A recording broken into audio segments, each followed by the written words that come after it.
प्यारे बच्चों, आज हम अभ्यास अध्याय 12 के जिसका नाम है विद्युत, इस पाठ को एक बार फिर से तेज़ी से देखना चाहेंगे। कक्षा में आप ऑलरेडी पढ़ चुके हैं, थोड़ा इसका एक अवलोकन करेंगे हम तेज़ी से। ज़रा देखें। पाठ का नाम है विद्युत, और विद्युत में जो पहली चीज़ आती है वो थी आवेश। आवेश क्या होता है? तो बच्चों, हमने पढ़ा है जैसे एक सोडियम परमाणु होता है Na, और वो सोडियम प्लस में बदल जाता है Na प्लस, और कितने इलेक्ट्रॉन लूज़ करता है? एक इलेक्ट्रॉन लूज़ करता है, E माइनस इसको कहा जाएगा। तो इसमें क्या हुआ है? इसमें सोडियम का एक आवेश रहित परमाणु था, उसने धनायन बनाया और एक इलेक्ट्रॉन दिया। तो बच्चों, चाहे ये धनायन हो चाहे ये इलेक्ट्रॉन हो, दोनों को आवेशित कण कहा जाएगा।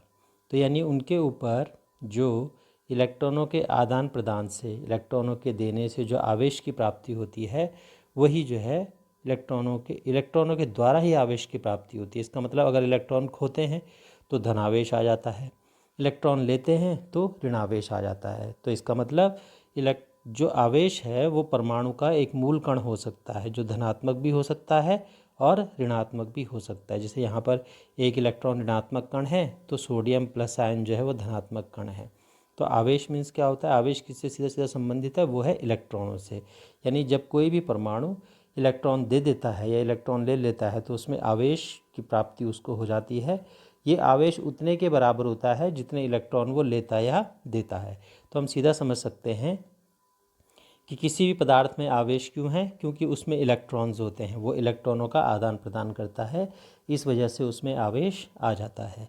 और ये हम पिछली कक्षाओं में इसके बारे में थोड़ा पढ़ भी चुके हैं कि आवेश जो होते हैं वो समान आवेश एक दूसरे को प्रतिकर्षित करते हैं और असमान आवेश एक दूसरे को आकर्षित करते हैं। अगर हमारे पास एक धनावेश है, धनावेशित कण को दूसरे धनावेशित कण के पास ले जाया जाए तो ये एक दूसरे को दूर भगाने का कार्य करेंगे। एक ऋणावेश को ऋणावेश के पास लाया जाए तो भी ये एक दूसरे को भगाएंगे। लेकिन अगर एक धनावेश को ऋणावेश के पास लाया जाए या ऋणावेश को धनावेश के पास लाया जाए तो ये एक दूसरे को आकर्षित करने का कार्य करते हैं। तो इस प्रकार समान आवेश एक दूसरे को प्रतिकर्षित करते हैं और विपरीत आवेश एक दूसरे को आकर्षित करते हैं। अब प्रश्न ये आता है कि आवेश का मात्रक क्या है? बच्चों, आवेश का मात्रक है कूलाम। कूलाम एक वैज्ञानिक के नाम पे इसको रखा गया है। कूलाम, जिन्होंने विद्युत से संबंधित रिसर्च वर्क किया या विद्युत से संबंधित कार्य किए, तो इसलिए उनको कूलाम आवेश का मात्रक जो है उनकी स्मृति में कूलाम रख दिया गया। एक कूलाम आवेश कितने के बराबर होता है, या एक इलेक्ट्रॉन पर कितना आवेश होता है? अभी हमने कहा कि कोई भी पदार्थ आवेशित तब होता है जब वो इलेक्ट्रॉन देता है या लेता है। तो एक इलेक्ट्रॉन पर बच्चों कुल आवेश होता है 1.6 इंटू 10⁻⁻19 कूलाम। इतना ऋणावेश एक इलेक्ट्रॉन के ऊपर होता है। तो यानी जब एक इलेक्ट्रॉन किसी पदार्थ से बाहर निकलता है या किसी भी परमाणु से बाहर निकलता है तो दूसरे के ऊपर उतना ही ऋणावेश उसके ऊपर जो है, अगर एक इलेक्ट्रॉन निकला तो उतना ही धनावेश उस पर उत्पन्न हो जाएगा जितना एक इलेक्ट्रॉन वो खोएगा। तो कितना आवेश खोया उसने?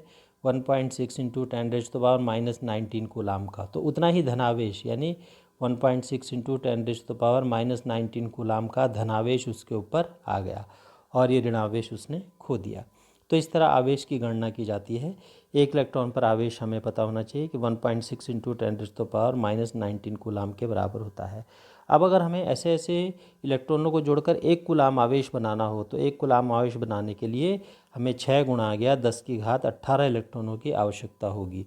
यानी 6 के पीछे हमें 18 जीरो लगाने पड़ेंगे। इतने इलेक्ट्रॉन मिलकर एक कूलाम का आवेश बनाते हैं।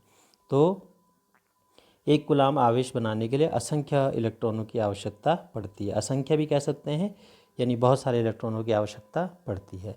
अगर हम इसकी गणना करना चाहेंगे तो गणितीय गणना कैसे करेंगे? गणितीय गणना के लिए सूत्र है Q बराबर Ne। Q मतलब हो गया आवेश, N मैंने कितने इलेक्ट्रॉन चाहिए, और E मैंने एक इलेक्ट्रॉन पर कितना आवेश होता है। तो अगर हम एक कूलाम का आवेश बनाना चाहेंगे तो हमें चाहिए 6 इंटू 10⁻18 इलेक्ट्रॉन, और पर इलेक्ट्रॉन पर कूलाम होता है 1.6 इंटू 10⁻⁻19।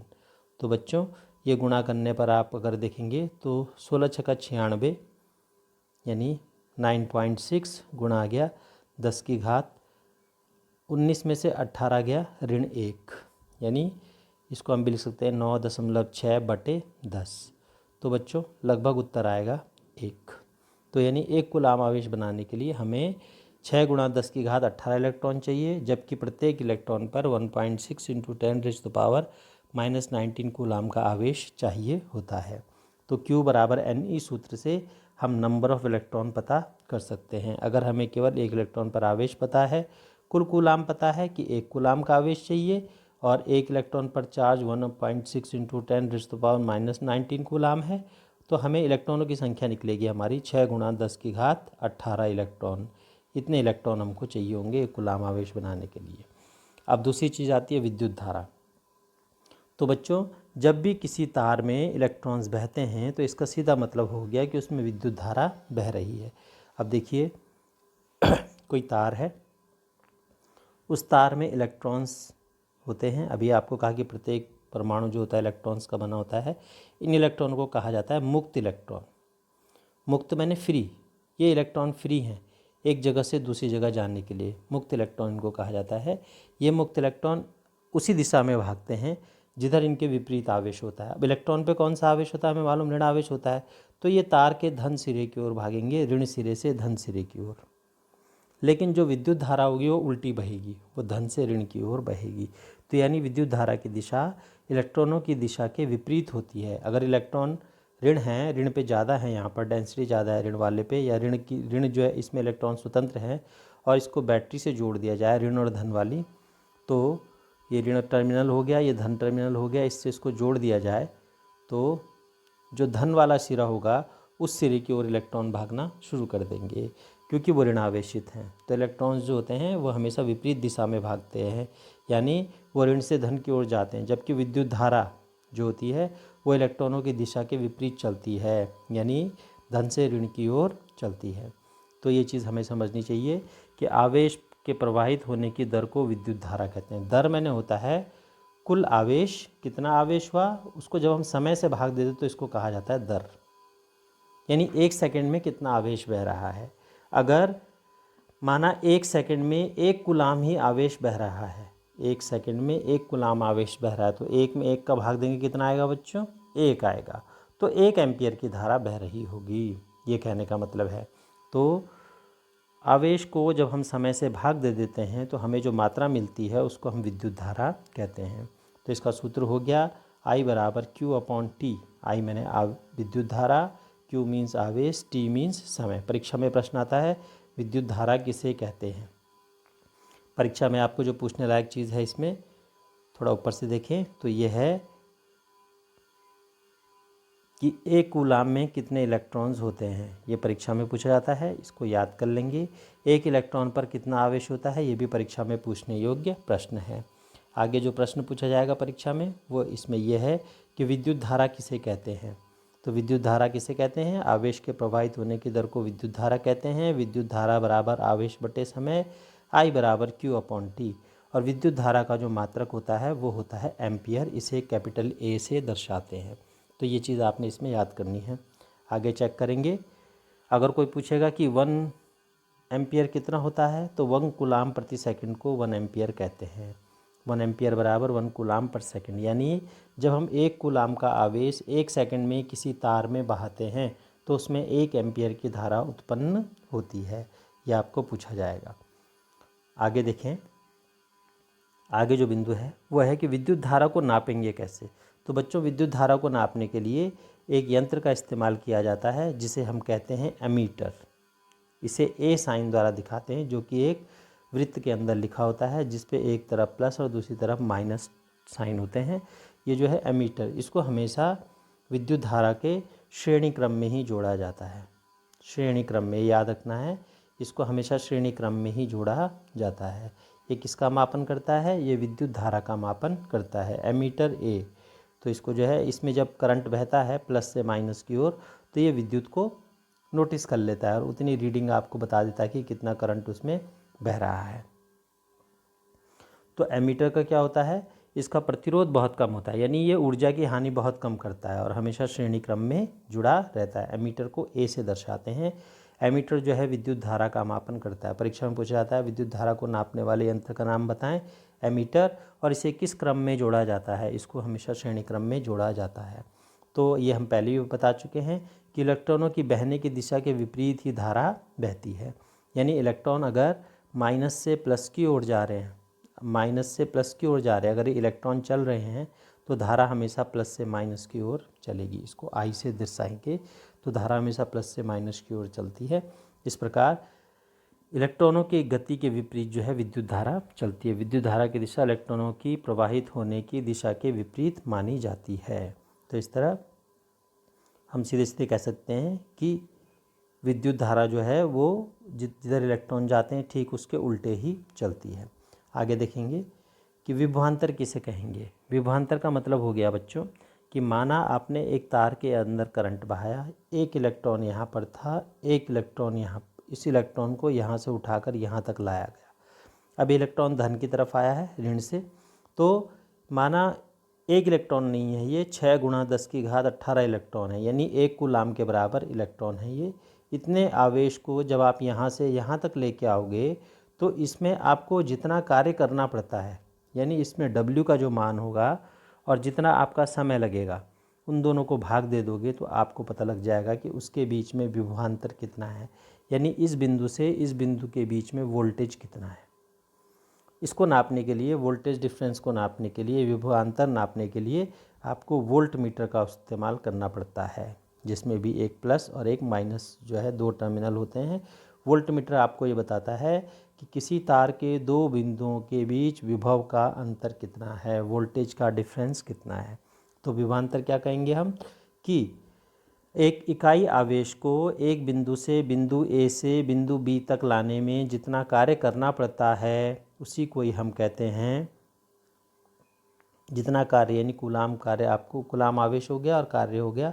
एक कूलाम आवेश को पहुंचाने के लिए जितना कार्य करना पड़ता है उसको हम कहते हैं, आप कहेंगे उसको विभवांतर, 2 बिंदुओं के बीच विभवांतर। तो यहाँ पर लिखा गया है एकांक आवेश को एक बिंदु से दूसरे बिंदु तक लाने में जितना कार्य करना पड़ता है उसे विभवांतर कहते हैं।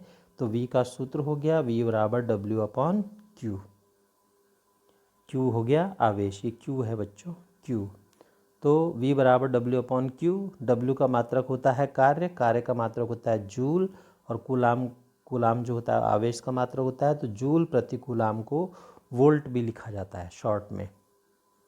वोल्ट भी के वैज्ञानिक थे, उनके नाम पे इसको, इस राशि को लिखा गया। इन दोनों के अनुपात को वोल्ट कहते हैं, जूल और यानी कार्य के और आवेश के अनुपात को वोल्ट कहते हैं। तो वोल्ट एक वैज्ञानिक थे जिन्होंने विद्युत के क्षेत्र में कार्य किया, तो उनकी स्मृति में इस इकाई को रखा गया। तो विभवांतर का मात्रक हो गया वोल्ट, इसे कैपिटल V से दर्शाते हैं। 1 वोल्ट कब कहा जाएगा, जब आप 1 कूलाम के आवेश को लाने में 1 जूल का काम करेंगे, तो इसका मतलब आपने 1 वोल्ट का वोल्टेज उन 2 बिंदुओं के बीच नोटिस किया होगा। तो बिंदु A से बिंदु B तक अगर आप 1 कूलाम का आवेश ला रहे हैं और आपको 1 जूल का कार्य उनको लाने में कर रहा है, यूज़ करना पड़ रहा है, तो इसका मतलब आपने जो है 1 वोल्ट का अंतर, जब आप वोल्ट मीटर लगाओगे इसमें तो आपकी वोल्ट मीटर की रीडिंग आएगी 1 वोल्ट। तो यानी 1 वोल्ट का यहाँ पे विभव का अंतर है, दोनों का वोल्टेज डिफरेंस A और B के बीच में 1 वोल्ट का है। तो वोल्टेज नापने के लिए जिस यंत्र का इस्तेमाल करते हैं उसे हम कहते हैं वोल्ट मीटर। तो वोल्ट मीटर आपको यहाँ पर दिखाया गया है इस चित्र में। वोल्ट मीटर को कैपिटल V से दिखाते हैं, एक सर्कल के अंदर लिखा हुआ, इसमें प्लस और माइनस साइन दिखाया जाता है।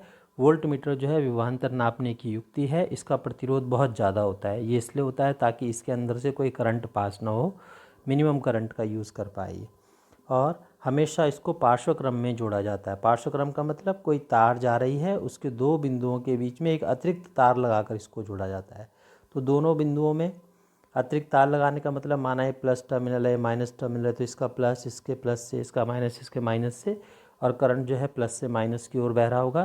तो ये 2 बिंदु A और बिंदु B के बीच का विभवांतर नोट करने के लिए बिंदु A और बिंदु B से इसको अलग से तार लगाकर जोड़ा जाता है। इस तरह के क्रम को हम कहते हैं पार्श्वक्रम। तो वोल्ट मीटर हमेशा पार्श्वक्रम में जोड़ा जाता है। इसका प्रतिरोध जो है वो बहुत उच्च होता है और इसको कैपिटल V से दिखाते हैं और यह विभवांतर का पता करता है। आगे चेक करेंगे सेल क्या होता है। सेल जो है एक युक्ति है जिससे हम विभवांतर उत्पन्न करते हैं। सेल आपने देखा होगा टॉर्च में जो सेल होता है उससे हम वोल्टेज बनाते हैं, यानी उसमें प्लस और माइनस जो टर्मिनल्स होते हैं सेल का प्लस और माइनस, जब उनको किसी तार से जोड़ा जाता है तो उससे वोल्टेज क्रिएट होता है, वोल्टेज बनता है एक सेल से। तो सेल वह युक्ति है जो विभवांतर को जन्म देती है या जिसके अंदर विभवांतर संरक्षित रहता है। आगे देखेंगे विद्युत धारा हमेशा उच्च विभवांतर से निम्न विभवांतर की ओर बहती है। तो विद्युत धारा जो है वो हमेशा प्लस से माइनस की ओर बहती है। प्लस वाला उच्च विभवांतर माना जाता है, अगर कोई सेल है उसमें प्लस वाला उच्च विभवांतर पे माना जाएगा और माइनस वाला सिरा जो है वो निम्न विभवांतर में माना जाएगा। तो जब आप प्लस को माइनस से जोड़ोगे तो हमेशा करंट जो है वो प्लस से निकलेगा और माइनस की ओर जाएगा। तो उच्च विभव मतलब प्लस से माइनस की ओर हमेशा विद्युत धारा बहती है। विद्युत परिपथ में सामान्यतः उपयोग होने वाले कुछ अवयवों के प्रतीक आपको दिए गए हैं। परीक्षा में कभी कभी पूछा जाता है कि ये प्रतीक किसका है। तो बच्चों जब हम एक सेल यूज़ करते हैं तो एक ही प्रतीक यूज़ करते हैं। जब हम बैटरी यूज़ करते हैं यानी बहुत सारे सेल हम यूज़ कर रहे हैं तो उनको इस प्रकार से जोड़ा जाता है। खुली कुंजी के लिए कोई डॉट नहीं लगा होता है, बंद कुंजी के लिए डॉट लगा होता है। बंद मतलब यहाँ लाइट ऑन है और खुली मतलब यहाँ पर लाइट ऑफ है। तो ऑन और ऑफ का अंतर आपको पता होना चाहिए। ऑन तब होती है जब बीच में एक डॉट लगा होता है। आगे देखें तार संधि का मतलब होता है जहाँ पे दो तारों के बीच से एक दूसरी तार निकाल दी गई है। बिना संधि के तार यानी एक तार को दूसरी तार के ऊपर से निकाल दिया गया बिना जोड़े। विद्युत बल्ब के लिए इस तरह के सिंबल का यूज़ करते हैं, प्रतिरोध के लिए इस तरह के सिंबल का यूज़ करते हैं, यह आपको पता होने चाहिए। आगे देखेंगे परिवर्ती प्रतिरोध या धारा नियंत्रक, इसको हम रेगुलेटर भी कहते हैं, उसके लिए इसका इस्तेमाल करते हैं। एमीटर के लिए ए का इस्तेमाल और वोल्ट मीटर के लिए वी का इस्तेमाल किया जाता है। ये तो इसमें क्या परीक्षा में पूछा जाएगा वो भी चेक कर लें। परीक्षा में आपको पूछा जाएगा कि विभवांतर किसे कहते हैं, आपको परिभाषा लिखनी है और उसका मात्रक लिखना है। वोल्ट मीटर विभवांतर को नापने की कुंजी है। प्रश्न में पूछा जाता है कि वोल्ट मीटर विभवांतर नापने के लिए कौन सी युक्ति का प्रयोग यूज़ किया जाता है और इसे किस क्रम में जोड़ा जाता है। तो विभवांतर नापने के लिए वोल्ट मीटर का प्रयोग करते हैं और इसे हमेशा पार्श्व क्रम में जोड़ा जाता है। आगे देखेंगे ओम का नियम। ओम का नियम क्या कहता है। ओम का नियम जो है किसी भी तार में कोई अगर तार है और या फिर कोई भी अगर आपका इंस्ट्रूमेंट है, फॉर एग्जांपल एक सेल है जिसको आपने एक परिपथ में जोड़ा है और यहाँ पर आपने प्लग की लगा दी है, ऑन कर दिया है इसको, इसके प्लस टर्मिनल है माइनस टर्मिनल है, करंट बह रहा है प्लस से माइनस की ओर। तो इसमें बहने वाली धारा यानी आई, इसके सिरों के बीच जो विभवांतर होगा वी वोल्टेज और इसका प्रतिरोध जो आपने बल्ब यूज़ किया है उसका प्रतिरोध, उन तीनों के बीच में संबंध बताने के लिए जिस नियम का प्रयोग करते हैं उसको हम कहते हैं ओम का नियम। तो ओम जो होता है वी आई और आर के बीच संबंध बताता है। वी फॉर वोल्टेज यानी कि जो बैटरी है उससे संबंध, आई मैंने बैटरी से बहने वाली धारा का संबंध, आर मैंने जो आप इंस्ट्रूमेंट यूज़ कर रहे हो उसका प्रतिरोध कितना है, प्रतिरोध मैंने वो अपने अंदर करंट को कितने रोकने की क्षमता रखता है। तो इन तीनों के बीच में क्या संबंध है उसको हम ओम नियम द्वारा देखते हैं। इसको एज इट इज़ यानी अक्षरशः ऐसे ही याद करना है कि किसी विद्युत परिपथ में धातु के तार के दो सिरों के बीच विभवांतर उसमें प्रवाहित होने वाली विद्युत धारा के समानुपाती होता है, परंतु तार का तापमान समान रहना चाहिए। यानी जितना ज़्यादा वोल्टेज होगा उतना ज़्यादा प्रतिरोध होगा और जितना ज़्यादा जो है आप वोल्टेज बढ़ाते जाएंगे उतना प्रतिरोध भी बढ़ता चला जाएगा। इसका उदाहरण हम अपनी डेली लाइफ में देखते हैं। एक बल्ब जो आप घर में जलाते हैं, पीला बल्ब, जब लाइट डिम होती है तो उस टाइम पे बल्ब इतना अच्छा नहीं जलता है और जब आप लाइट बढ़ा देते हैं तो बल्ब ज़्यादा तेज़ जलने लगता है। तो इसका मतलब ये है जब शुरू में वोल्टेज लो था तो उसका प्रतिरोध भी कम था, इसलिए वो उतनी रोशनी नहीं दे पा रहा था, पर जैसे ही आपने वोल्टेज बढ़ाया उसका प्रतिरोध भी बढ़ गया। तो वी और आर के बीच में संबंध है, ये डायरेक्टली प्रोपोर्शनल है। इसको ऐसे समझा जाए, यहाँ पर डायरेक्टली प्रोपोर्शनल मतलब सीधा सीधा संबंध है। अगर वी बढ़ाओगे तो आर भी बढ़ जाएगा और वी घटाओगे तो आर भी घट जाएगा, जैसे हम बल्ब में अपने घर में देखते हैं। तो बच्चों वी प्रोपोर्शनल टू आर को बराबर करने के लिए हमें एक नियतांक का इस्तेमाल करना पड़ता है जिसे हम आई यानी धारा कहते हैं। तो V का मान I और R के गुणनफल के बराबर आएगा। यहाँ पे I एक नियतांक है, R एक नियतांक है। R मैंने प्रतिरोध जो कि हमने बल्ब यूज़ किया है, और I जो है धारा, V प्रोपोर्शनल टू I। वैसे तो इसमें ये जो चिन्ह है ये गलत बनाया गया है। V जो है जितना करंट बहेगा उतना वोल्टेज होगा, और V बराबर IR लिखा जाएगा। यानी R जो है प्रतिरोध है उस इंस्ट्रूमेंट का जो आप इस्तेमाल कर रहे हैं, जैसे बल्ब यूज़ कर रहे हो, प्रेस यूज़ कर रहे हो। तो V प्रोपोर्शनल टू I बोलो या V प्रोपोर्शनल टू R बोलो, दोनों को जोड़ने पर हमें सूत्र मिलेगा V बराबर I इंटू R। यानी ओम के नियम के हिसाब से विभवांतर उसमें बहने वाली विद्युत धारा के समानुपाती होता है, और विभवांतर को धारा के बराबर करने के लिए हमें एक निश्चित राशि का गुणा करना होता है, जिसे हम प्रतिरोध कहते हैं।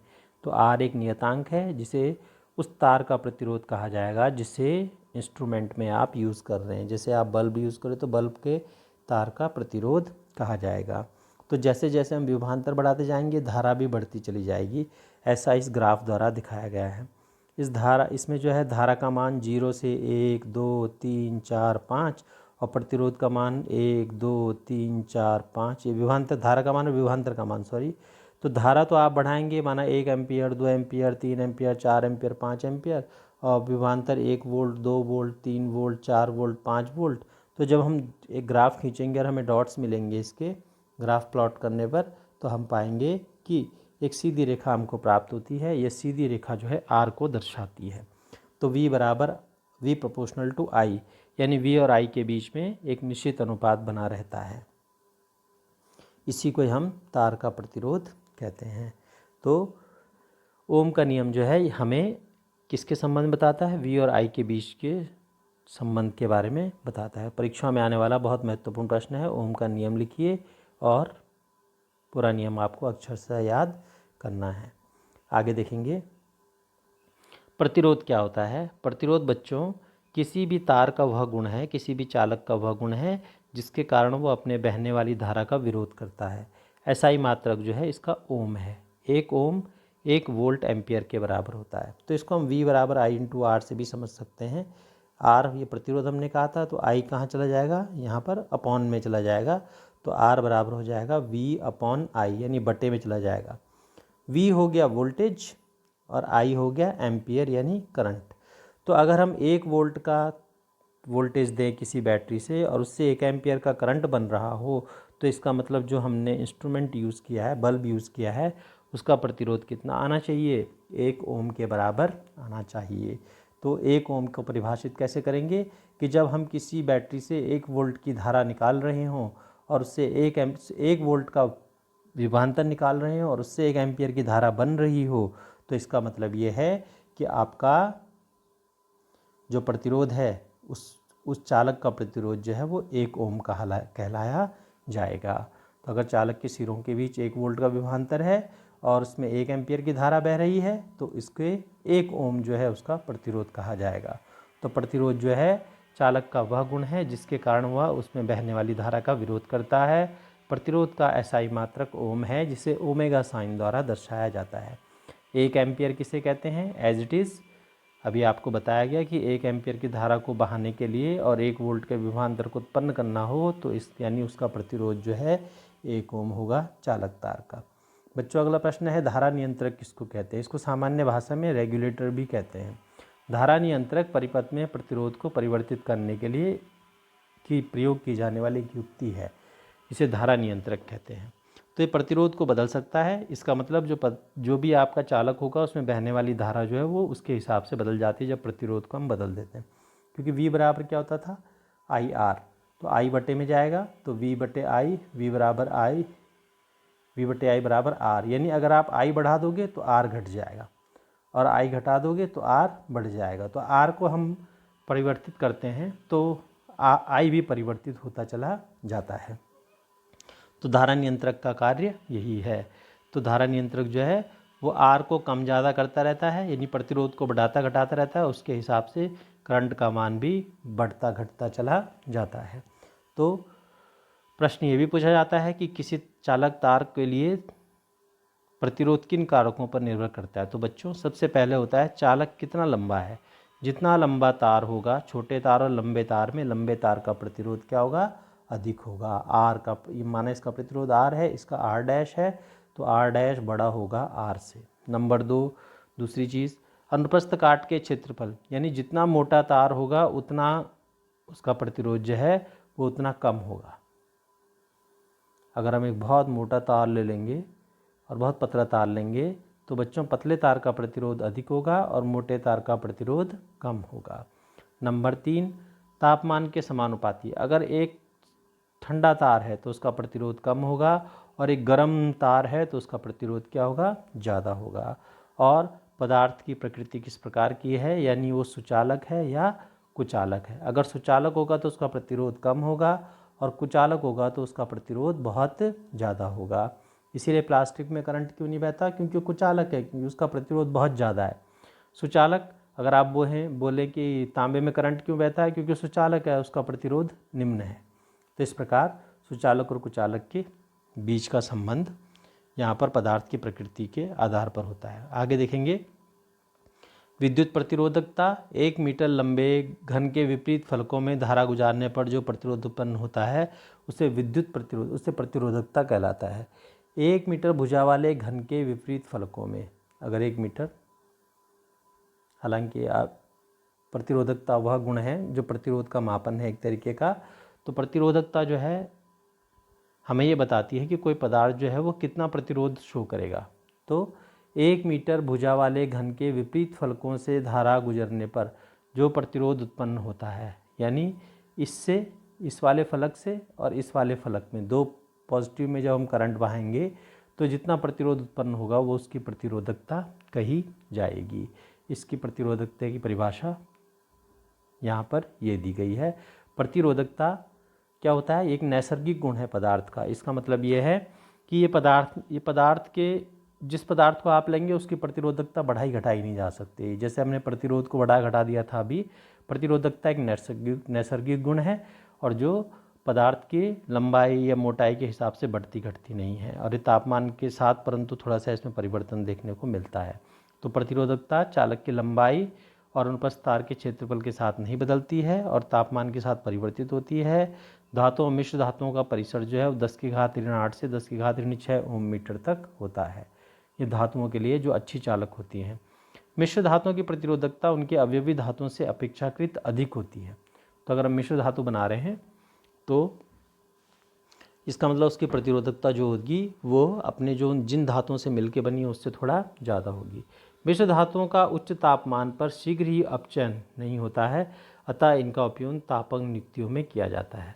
तो मिश्र धातुओं का उपयोग हम ऐसे उसमें करते हैं हीटिंग एलिमेंट के रूप में, जैसे हमने कहा हीटर में, टोस्टर में, इसमें इसका इस्तेमाल किया जाता है, प्रेस में।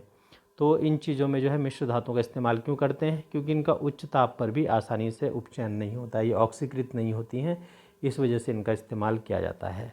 और तांबा और एल्यूमिनियम का उपयोग जो है वो विद्युत संचरण के लिए किया जाता है, क्योंकि इनकी प्रतिरोधकता बहुत कम होती है। तो प्रतिरोधकता कम होगी तो प्रतिरोध भी कम होगा, यानी ये कम प्रतिरोध उत्पन्न करती हैं, इसके लिए इनका इस्तेमाल जो है वो विद्युत संचरण या घरों में जो लाइंस बिछाई जाती हैं उसमें इसका प्रयोग किया जाता है। आज के लिए इतना ही है, बाकी हम दूसरे टॉपिक में आपको भेजेंगे। फ़िलहाल इसको एक बार अवश्य ही पढ़ लें।